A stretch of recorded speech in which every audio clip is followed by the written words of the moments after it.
Hello नमस्कार साथियों, आप सभी का स्वागत है आरपीएफ का प्रैक्टिस सेट में। तो जितने भी स्टूडेंट हैं जो आरपीएफ एसआई और कांस्टेबल का तैयारी कर रहे हैं, तो सभी साथी लोग जल्दी से जुड़ जाइएगा।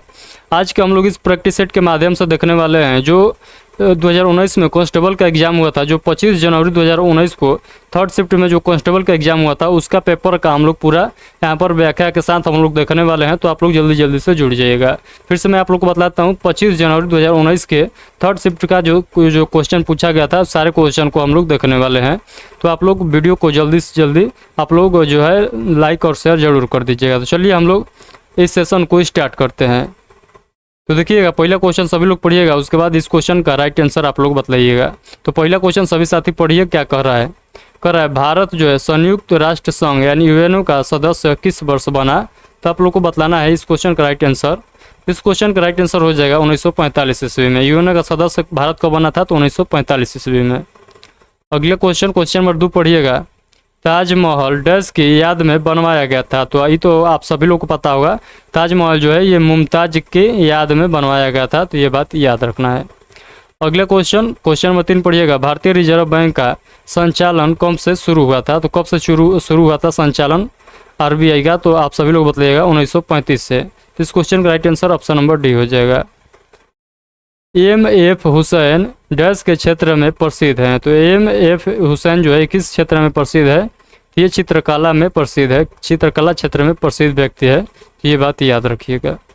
अगला क्वेश्चन है, निम्नलिखित में से किस खेल में सटीक की आवश्यकता नहीं होती है, अस्टिक की आवश्यकता नहीं होती है। तो बतलाइएगा किस खेल में अस्टिक की आवश्यकता नहीं होती है। तो इस क्वेश्चन का राइट आंसर आप सभी लोग बतलाइएगा। ये हो जाएगा ट्रेम्पोलाइन। ट्रेम्पोलाइन में अस्टिक की आवश्यकता नहीं होती है। तो चलिए हम लोग आगे के क्वेश्चन को कंटिन्यू करते हैं। तो अगले क्वेश्चन सभी लोग पढ़िएगा और इसका राइट आंसर बतलाइएगा। वृद्धि के लिए अधिकांश कोशिकाएं विभक्त होती हैं। कोशिकाओं के विभाजन की यह प्रक्रिया डैश कहलाती है। तो यह प्रक्रिया क्या कहलाती है, यह सूत्री विभाजन प्रक्रिया कहलाती है। अगला है, रामचरितमानस का लेखक कौन है। तो रामचरितमानस के लेखक तो आप सभी लोग जानते हैं, तुलसीदास ने लिखा था रामचरितमानस। तो ये तो सभी लोग को याद होगा। अगला क्वेश्चन है, किसी पिंड के द्रव्यमान और वेग का गुणनफल डैश कहलाता है। तो किसी पिंड के द्रव्यमान और वेग का गुणनफल जो है क्या कहलाता है। तो ये तो सभी लोग जानते हैं, समवेग कहलाता है। यानी ऑप्शन नंबर सी इस क्वेश्चन का राइट आंसर हो जाएगा। अगला क्वेश्चन है, 2011 की जनगणना के अनुसार निम्नलिखित में से किस राज्य की साक्षरता दर सर्वाधिक थी। तो ये तो क्वेश्चन सभी लोग जानते हैं, केरल का साक्षरता दर जो है ये 74% के अप्रोक्स है। तो आप लोग याद रखिएगा। अगला क्वेश्चन है, क्वेश्चन नंबर 10 पढ़िएगा। चंडीगढ़ को किस कारण से केंद्र शासित प्रदेश घोषित किया गया था। तो आप लोग को बतलाना है किस कारण से जो है चंडीगढ़ को केंद्र शासित प्रदेश के रूप में घोषित करना पड़ा। तो इस क्वेश्चन का राइट आंसर सभी लोग बतलाइएगा। ये हो जाएगा राजनीतिक और प्रशासनिक महत्व के कारण इसको केंद्र शासित प्रदेश के रूप में घोषित किया गया। तो आप लोग याद रखिएगा। आगे के क्वेश्चन सभी लोग पढ़िएगा और इसका राइट आंसर बतलाइएगा। अगला क्वेश्चन नंबर 11 सभी साथी पढ़ेंगे। पर निम्न में से न्यूक्लियन किसे कहा जाता है। आप लोग बतलाइएगा न्यूक्लियन जो है इस किसे कहा जाता है। इस ऑप्शन के अकॉर्डिंग आप लोग को बतलाना है कौन इसमें सही हो जाएगा। तो प्रोटॉन और न्यूट्रॉन को जो आप लोग देखे होंगे, न्यूक्लियन जो होता है न्यूक्लियन में प्रोटॉन और न्यूट्रॉन रहता है, जबकि इलेक्ट्रॉन जो है ये न्यूक्लियन में नहीं रहता है, ये कक्षा का चक्कर लगाता है। कौन, तो इलेक्ट्रॉन। तो ये बात याद रखिएगा। अगला क्वेश्चन नंबर 12 पढ़िएगा। वियना शहर डैश की नदी के किनारे स्थित है। तो वियना जो शहर है ये किस नदी के तट पर है। तो डेन्यू नदी के तट पर वियना शहर स्थित है। अगला क्वेश्चन है, किसी राज्य के पदासीन राज्यपाल की उसके कार्यकाल के दौरान मृत्यु हो जाने पर उस राज्य में उसके पद के निर्वहन के लिए किसे नियुक्त किया जाता है। तो किसे नियुक्त किया जाएगा। तो आप सभी लोग बताइए किसे नियुक्त किया जाएगा। तो संबंधित राज्यों के उच्च न्यायालयों के मुख्य न्यायाधीश को। यानी ऑप्शन नंबर सी इस क्वेश्चन का राइट आंसर हो जाएगा। चलिए हम लोग आगे के क्वेश्चन को देखते हैं। भारतीय अर्थव्यवस्था के सांख्यिकी संबंधी विवरणिका का प्रकाशन किस संस्थान द्वारा किया जाता है। किस संस्थान द्वारा इसका प्रकाशन किया जाता है। तो आप लोग बताइएगा आरबीआई द्वारा, यानी भारतीय रिजर्व बैंक। तो ये ऑप्शन नंबर बी इस क्वेश्चन का राइट आंसर हो जाएगा, आरबीआई। तो चलिए हम लोग आगे के क्वेश्चन को देखते हैं। आगे क्वेश्चन में क्या कहा गया है। और आप लोगों को क्वेश्चन जो है पसंद आ रहा है तो आप लोग जो है इसे लाइक और शेयर जरूर कर दीजिएगा। अगला क्वेश्चन पढ़िएगा। एकल आवृत्ति की ध्वनि डैश कहलाती है। तो एकल आवृत्ति की ध्वनि क्या कहलाती है। तो एकल आवृत्ति की ध्वनि को क्या कहा जाता है। तो उसे टोन कहा जाता है। तो आप लोग याद रखिएगा, उसे टोन कहा जाएगा, यानी ऑप्शन नंबर बी इस क्वेश्चन का राइट आंसर हो जाएगा। जैविक रूप से अपघटित नहीं होने वाला पदार्थ निम्न में से कौन सा है? तो बताइए कौन सा है जो जैविक रूप से अपघटित नहीं होगा? तो ये टीन हो जाएगा। टीन इस क्वेश्चन का राइट आंसर हो जाएगा। अगला क्वेश्चन है, निम्न में से कौन सा देश एशियाई खेलों का हिस्सा नहीं है? तो बताइए कौन सा देश जो है एशियाई खेलों का हिस्सा नहीं है? ये मिस्र जो है, मिस्र जो देश है ये एशियाई खेलों का हिस्सा नहीं है। अगला क्वेश्चन नंबर 18 पढ़िएगा। एक विषम मिश्रण जिसमें विलय कण विघटित नहीं होते हैं बल्कि संपूर्ण माध्यम में निलंबित रहते हैं, उन्हें डस कहा जाता है। तो उन्हें क्या कहा जाता है?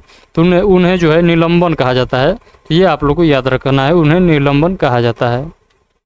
अगला क्वेश्चन है, पुरुष और स्त्री शरीरों के मेल से बना भगवान शिव का रूप कहाँ कहलाता है, क्या कहलाता है?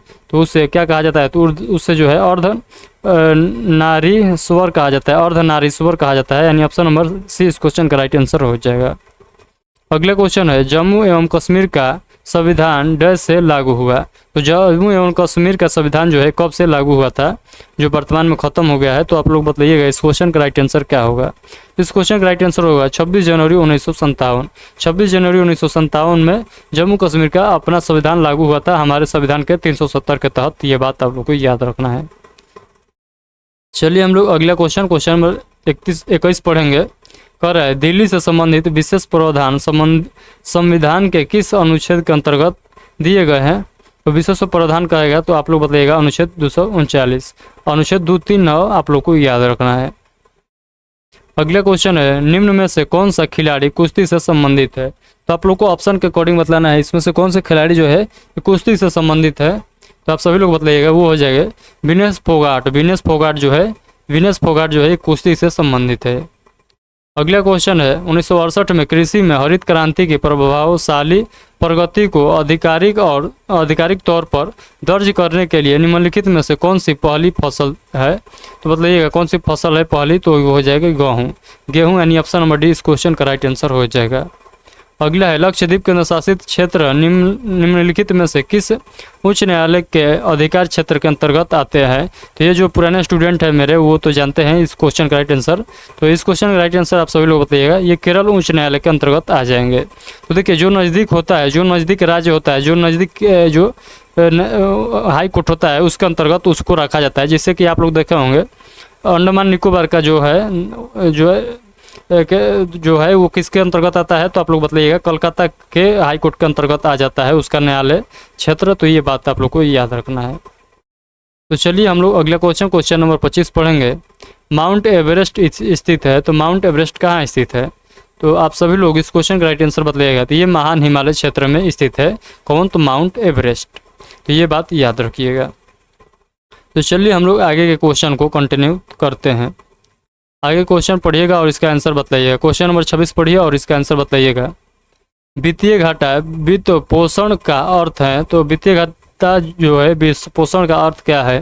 तो आप लोग बताइएगा उपयुक्त में से सही, यानी बाह्य उपचार, बाह्य ऋण और मुद्रा का मुद्रण। तो ये तीनों हो जाएंगे किसका? तो वित्तीय घाटा वित्त पोषण का अर्थ हो जाएगा ये तीनों। तो आप लोग याद रखिएगा। अगला क्वेश्चन नंबर 27 पढ़िएगा। निम्न में से संगम साहित्य का कौन सा ग्रंथ व्याकरण और काव्य शास्त्र से संबंधित है? तो कौन हो जाएगा? तो ये हो जाएगा तोलका पीयम, यानी ऑप्शन नंबर सी इस क्वेश्चन का राइट आंसर हो जाएगा। अगला क्वेश्चन है, मरुस्थलीय मिट्टी निम्नलिखित में से किस राज्य में पाई जाती है? तो किस राज्य में पाई जाती है? तो ये राजस्थान में पाई जाती है मरुस्थलीय मिट्टी। तो ये तो सभी लोग को पता होगा। अगला है, पट्टचित्र निम्न में से किस राज्य की पारंपरिक चित्रकला है? पट्टचित्र जो है ये किस राज्य की पारंपरिक चित्रकला है? जैसे आप लोग बिहार के मधुबनी पेंटिंग सुने होंगे उसी प्रकार आप लोग को बतलाना है पट्टचित्रकला किस राज्य की है। तो ये हो जाएगा उड़ीसा का। उड़ीसा आप लोग को याद रखना है। चलिए हम लोग आगे के क्वेश्चन देखते हैं। अगला क्वेश्चन नंबर 30 पढ़िएगा। निम्न में से कौन सा वैदिक ग्रंथ शिल्प या धन विज्ञान से संबंधित है? तो कौन सा वैदिक ग्रंथ हो जाएगा जो शिल्प या धन से संबंधित है? ये हो जाएगा शिल्प शास्त्र शिल्प या धन से संबंधित है। तो ये बात याद रखिएगा। अगला क्वेश्चन है, 49 अक्षांश उत्तर डैश के मध्य एक अंतर्राष्ट्रीय सीमा रेखा है। तो किसके मध्य एक अंतर्राष्ट्रीय सीमा रेखा है? तो आप सभी लोग बताइएगा। इस क्वेश्चन का राइट आंसर हो जाएगा अमेरिका और कनाडा। यूएसए और कनाडा के मध्य ये एक अंतर्राष्ट्रीय सीमा रेखा है, तो ये बात याद रखिएगा। चलिए हम लोग इसी प्रकार आगे के क्वेश्चन को कंटिन्यू करते हैं। तो चलिए अगला क्वेश्चन आप लोग के सामने मैं ला दिया हूँ, तो अगला क्वेश्चन सभी लोग पढ़ेंगे। अपलेशियन पर्वत श्रृंखला निम्न में से किस महाद्वीप में स्थित है? किस महाद्वीप में स्थित है? तो उत्तरी अमेरिका महाद्वीप में स्थित है। अगला है, सूर्य के प्रकाश को सूर्य से पृथ्वी तक आने में कितना समय लगता है? तो ये तो सभी लोग को पता होगा, 8 मिनट 20 सेकंड का समय लगता है सूर्य के प्रकाश को पृथ्वी तक पहुंचने में। अगला क्वेश्चन नंबर 34 पढ़िएगा। राज्य विश्वविद्यालयों का चांसलर कौन होता है? तो आप लोग को बतलाना है, राज्य विश्वविद्यालयों का चांसलर जो होते हैं ये कौन होते हैं? ये होते हैं राज्य के राज्यपाल। राज्य के राज्यपाल जो होते हैं ये राज्य के विश्वविद्यालय का चांसलर होते हैं। अगला क्वेश्चन नंबर 35 पढ़िएगा। गोदावरी नदी की सहायक नदी निम्न में से कौन सी है? तो गोदावरी नदी की सहायक नदी आप लोग को ऑप्शन के अकॉर्डिंग बतलाना है कौन सी हो जाएगी। ये हो जाएगी सबरी। सबरी जो नदी है ये गोदावरी की सहायक नदी है। तो चलिए हम लोग आगे के क्वेश्चन को देखते हैं। अगर आप लोगों को सेशन अच्छा लग रहा है तो आप लोग इस सेशन को लाइक और अपने दोस्तों के पास शेयर जरूर करिएगा, क्योंकि उन्हीं लोग को पता चल सके कि हम लोग जो है प्रैक्टिस सेट स्टार्ट कर दिए हैं, तो उन लोग भी जुड़ जाएंगे, तो उन लोग के पास भी आप लोग शेयर कर दीजिएगा। 36 नंबर क्वेश्चन पढ़िएगा। पहली जैन परिषद कहाँ आयोजित की गई थी? तो पहली जैन परिषद जो है कहाँ आयोजित किया गया था? ये तो सभी लोग जानते हैं, पाटलिपुत्रा में। तो ये पाटलिपुत्रा ऑप्शन नंबर 20 क्वेश्चन का राइट आंसर हो जाएगा। अगला क्वेश्चन नंबर 37 पढ़िएगा। अंकुरवाट मंदिर कहाँ स्थित है? तो अंकुरवाट के जो मंदिर है कहाँ पर स्थित है? तो ये तो सभी लोग जानते हैं, कम्बोडिया में स्थित है। अगला है, play the game in the spirit of the game निम्न में से डैश का आदर्श वाक्य है? तो किसका आदर्श वाक्य है? तो ये प्रथम एशियाई गेम का ये जो है आदर्श वाक्य था। तो प्रथम एशियाई गेम्स का ये आदर्श वाक्य आप लोग याद रखिएगा। अगला क्वेश्चन नंबर 39 पढ़िएगा। दिल्ली राजहारा की खानों से लौह अयस्कों की आपूर्ति मुख्यतः किस इस्पात कारखाने की जाती है? तो बतलाइएगा क्या हो जाएगा इस क्वेश्चन का राइट आंसर। ये हो जाएगा भिलाई इस्पात कारखाना। भिलाई इस्पात कारखाना इस क्वेश्चन का right answer option number C हो जाएगा। अगला है, टेबल टेनिस में प्रयुक्त उपकरण पैडल दर्शाता है। तो क्या दर्शाता है? पैडल क्या दर्शाता है तो टेबल टेनिस में? तो आप लोग बताइएगा बट को दर्शाता है। बट को दर्शाता है कौन? तो पैडल। तो चलिए हम लोग आगे के क्वेश्चन देखते हैं। अगला क्वेश्चन सभी लोग पढ़िएगा। अगला क्वेश्चन नंबर 41 सभी लोग पढ़ेंगे। कर है, मनुष्य के युग्मक में मौजूद गुणसूत्रों की संख्या कितनी होती है? तो आप लोगों से जब पूछेगा क्या कर रहा है, मनुष्य के युग्मक अंडाणु और शुक्राणु में मौजूद गुणसूत्रों की संख्या कितनी होती है? तो आप लोग बताइए। गुणसूत्रों का एक सेट होता है, यानी 2 गुणसूत्र होता है, यानी एक जोड़ा होता है जो ये निर्धारित करता है कौन लिंग का निर्धारण करता है, यानी ऑप्शन नंबर ए इस क्वेश्चन का राइट आंसर हो जाएगा। अगला क्वेश्चन है, आपूर्ति के नियम के अनुसार जब उत्पादन का मूल्य घटता है तो आपूर्ति की मात्रा क्या होगी? तो आपूर्ति की मात्रा भी घटेगी। अगला क्वेश्चन, मनुष्य में सामान्य श्वसन की प्रबलता कितनी होती है? तो सामान्य श्वसन की प्रबलता कितनी होती है? ये बताइएगा 10 डेसिबल होता है, ये बात याद रखिएगा। अगला क्वेश्चन है, क्वेश्चन नंबर 44 पढ़िएगा। दक्षिण एशियाई खेल संघ द्वारा ढाका बांग्लादेश में डैश में संपन्न हुए खेलों में कबड्डी को शामिल किया गया। तो कब शामिल किया गया था? तो 1984 में शामिल किया गया था। कब? किसको? तो कबड्डी को शामिल किया गया था। अगला क्वेश्चन है, निम्नलिखित में से कौन सा राज्य अरब सागर के किनारे स्थित नहीं है? तो अरब सागर के किनारे ऑप्शन के अकॉर्डिंग आप लोग को बतलाना है। तो बताइए इस क्वेश्चन का राइट आंसर क्या हो जाएगा। तो अरब सागर के किनारे आप लोग देखिएगा केरल भी है, महाराष्ट्र भी है, गोवा भी है, लेकिन आंध्र प्रदेश जो है ये अरब सागर के नहीं बंगाल के खाड़ी के किनारे स्थित है। इसीलिए इस क्वेश्चन का राइट आंसर जो हो जाएगा ऑप्शन नंबर डी हो जाएगा, यानी ऑप्शन नंबर डी इस क्वेश्चन का राइट आंसर हो जाएगा। चलिए हम लोग आगे के क्वेश्चन को कंटिन्यू करते हैं।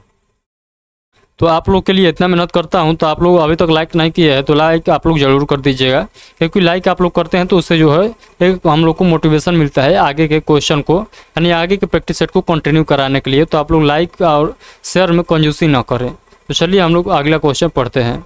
अनुसूचित क्षेत्रों में प्रशासन का विशेष उत्तरदायित्व तो किसके पास होता है? तो किसके पास होता है? राज्यपाल यानी गवर्नर के पास होता है। ऑप्शन नंबर सी इस क्वेश्चन का राइट आंसर हो जाएगा। दिल्ली विधानसभा के पास किस क्षेत्र में कानून बनाने का अधिकार है? दिल्ली विधानसभा के पास किस क्षेत्र में कानून बनाने का अधिकार है? जैसे कि आप सभी लोग जानते हैं, ये दिल्ली जो है ये एक यूटी है, तो यूटी में जो है बहुत कम कानून जो है ये मुख्यमंत्री बना सकते हैं। तो आप लोग को बतलाना है ऑप्शन के अकॉर्डिंग। तो इस क्वेश्चन का राइट आंसर सभी लोग बतलाइएगा। तो क्या स्वास्थ्य पर जो है ये दिल्ली विधानसभा कानून बना सकता है, स्वास्थ्य पर ये कानून बना सकता है, इसीलिए आप लोग याद रखिएगा। जबकि आप लोग सुने होंगे केंद्र शासित प्रदेश में पुलिस पर जिसका अधिकार रहता है वो अधिकार किसका रहता है? तो राष्ट्रपति का रहता है केंद्र शासित प्रदेश वाला में। वही राज्य में आ जाइएगा तो राज्य के मुख्यमंत्री के पास होता है। तो ये आप लोगों को दोनों के अंतर समझना जरूरी है। तो आप लोग अंतर समझ गए होंगे, मैं ये मानकर चलता हूँ। अगले क्वेश्चन पढ़िएगा, बैक्टीरिया द्वारा होने वाला रोग निम्नलिखित में से कौन सा है? तो बैक्टीरिया द्वारा ऑप्शन के अकॉर्डिंग आप लोग को बतलाना है कौन होता है रोग। तो टाइफाइड होता है बैक्टीरिया द्वारा, ये तो आप लोग बहुत पहले सुनते आ रहे हैं। तो बैक्टीरिया से टाइफाइड होता है। भारत और जम्मू कश्मीर राज्य के बीच परिग्रहण समझौता पर डैश में हस्ताक्षर किए गए थे। तो कब हस्ताक्षर किए गए थे? ये रविवार 26 अक्टूबर 1947 को हस्ताक्षर किया गया था। यानी ऑप्शन नंबर ए इस क्वेश्चन का राइट आंसर हो जाएगा। तो अगला क्वेश्चन है, मुगलों के विरुद्ध हल्दी घाटी का युद्ध किसने लड़ा? तो मुगलों के विरुद्ध जो है हल्दी घाटी का युद्ध किसने लड़ा था? महाराणा प्रताप ने। महाराणा प्रताप, यानी ऑप्शन नंबर ए इस क्वेश्चन का राइट आंसर हो जाएगा। तो आज के हम लोग प्रैक्टिस सेट का पूरा क्वेश्चन देख चुके हैं। अगर आप लोगों को इस क्वेश्चन से रिलेटेड कोई भी डाउट रहता है तो आप लोग बेहिचक हमसे ज़रूर पूछिएगा, मैं इसका राइट आंसर आप लोग को ज़रूर बतलाऊंगा। तो आई होप कि आज कोई डाउट नहीं रहेगा, डाउट होगा तो जरूर पूछेगा। और चलिए मिलते हैं नेक्स्ट प्रैक्टिस सेट में।